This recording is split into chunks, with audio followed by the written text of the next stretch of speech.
IAF में साथियों Israel Hamas पे अटैक कर रहा है। हमास ने फिर से इजराइल पे अटैक कर दिया, फिर से इजराइल वापस बदला ले लेगा, फिर से हमास वापस बदला ले लेगा। मतलब इस तरफ तो हम देख लें तो रशिया यूक्रेन हो, चाहे हमास और इजराइल हो, मतलब गाजा इजराइल वाली जो वॉर चल रही वो हो, ये तो रुकने का नाम ही नहीं ले रही है। देखिए अभी हमने 3-4 दिन पहले, आई थिंक ट्यूसडे की बात है, जब इजराइल ने किस तरीके से गाजा पे बुरी तरह से यहाँ पे अटैक किया था और इस बॉम्बिंग में कहे जा रहे थे कि 300 से 600 लोगों की मौत हुई है, जिसमें बच्चे छोटे-छोटे और लोग औरतें वगैरह सब कुछ है, सिविलियंस की लाइफ एकदम गड़बड़ है। ये सब बातें किस बीच हो रही हैं? ये बातें हो रही हैं जब ऑनगोइंग टॉक्स चल रही हैं यहाँ पे कि सीज़फायर की बात हो रही है। अभी आपने कुछ वक्त पहले देखा था कि किस तरह से सब वाले जो है गाजा में लोग वापस जाने लग गए थे ना, सब पैलेस्टीनियंस लौट रहे थे, सारी चीजें यहाँ देखने को मिल रही थी और थोड़ी शांति का माहौल लग रहा था। बट जब से यहाँ पे ट्रम्प ने हाथ रख दिया है इजराइल के ऊपर, तो ये हुआ है कि चलो दोनों मिलकर, अभी ट्रम्प का स्टेटमेंट रहा कि हम इन सबको तो हटा देंगे और वहां पे हम फिर से रीबिल्ड करेंगे गाजा। इन सबसे बहुत हिम्मत मिलती है इजराइल को। और हुआ क्या कि इन्होंने फिर से अटैक कर दिया ट्यूसडे को, काफी ज्यादा बड़ी बॉम्बिंग एंड ऑल करी through out the Gaza. And इससे हमने क्या देखा कि इससे हमने देखा कि न जाने कितने सारे लोगों की मृत्यु हुई, बहुत हाहाकार मच गया। प्लस ये भी कहा गया कि भाई इजराइल की तरफ से कि हम वहां का फूड वगैरह सब कुछ ब्लॉक कर देंगे बुरी तरह से। तो ये सारी चीजें देखने को मिली। अब इसमें क्या हुआ कि एक, हाँ अच्छा, वजह क्या थी, वजह क्या थी, वजह ये थी इजराइल के बॉम्ब करने की। इजराइल ने कहा कि देखिए इनके पास, हमास के पास अभी भी मेरे 59 हॉस्टेजेस हैं और ये इसमें से माना जा रहा है कि 24-25 की मृत्यु हुई होगी, बाकी सब शायद 24-25 जो है अभी जिंदा होंगे और बाकी सबको उन्होंने जो भी मारा होगा, तो जो जिंदा है वो हमें लौटा दीजिए, क्योंकि इतनी देर करने का कोई मतलब नहीं है लौटाने में।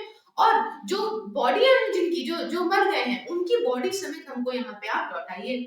ये सारी बातें इनके द्वारा काफी ज्यादा कही जा रही थी। अब चूंकि हमास ने इस मामले में डिले किया, तो सीधा सीधा नेतन्याहू ने कहा कि यही एक वजह है कि हमने आप पे बॉम्बिंग करी है और हम आपको इस बात का स्वाद चखाना चाहते हैं।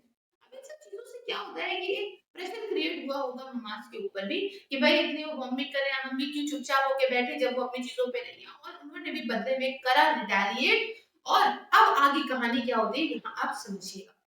देख सकते हैं आप कि हमास ने यहाँ पे स्ट्राइक्स करी है, फायर किया है और रॉकेट्स वगैरह हमास ने बैक करे हैं। हालांकि इजराइल ने बताया कि कुछ कुछ रॉकेट्स तो इन्होंने मार दिए थे हवा के अंदर, लेकिन बाकी सारे जो आए हैं उससे यहाँ पे नुकसान हुआ है। हमास ने कहाँ पे फायर करे रॉकेट? तेल अवीव में। एज इसराइल, अब क्या हो रहा है कि इसराइल ने जो ग्राउंड ऑपरेशन बढ़ाया था, इस अटैक के बाद इसराइल ने कह दिया देखो बेटा, एक काम करो, अब तुम आगे बढ़ो और इवैक्यूएट करो साउथ वाला हिस्सा गाजा का।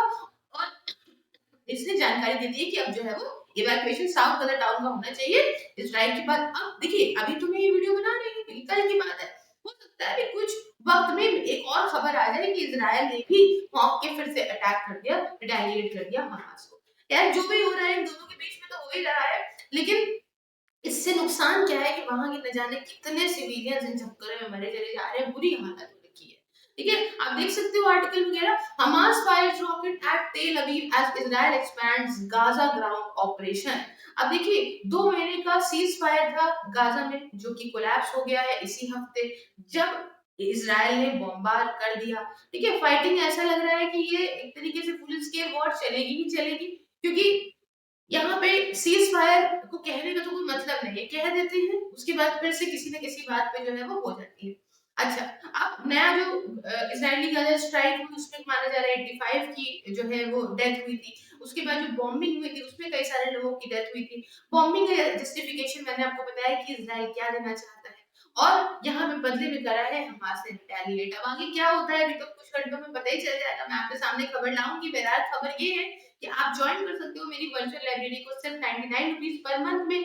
इसके रिगार्डिंग मुझसे बात करने के लिए आप 9919785532 पे व्हाट्सएप पे और सिर्फ आई एस सेल्स पे टेलीग्राम पे कांटेक्ट कर सकते हो। इसके अलावा आप अपने कमेंट दीजिए कि क्या ये सही हो रहा है, गलत हो रहा है, और बाकी सारे सोशल मीडिया प्लेटफॉर्म पे आप मुझे फॉलो भी कर सकते हैं, जिसके लिंक तो डिस्क्रिप्शन बॉक्स में मिलेंगे और ये वीडियोस आपको फेसबुक पे भी मिल जाएंगी। साथ ही ज्वाइन बटन को प्रेस करके आप मेरी मेंबरशिप को ज्वाइन करके मुझे मेरे काम में भी सपोर्ट कर सकते हो।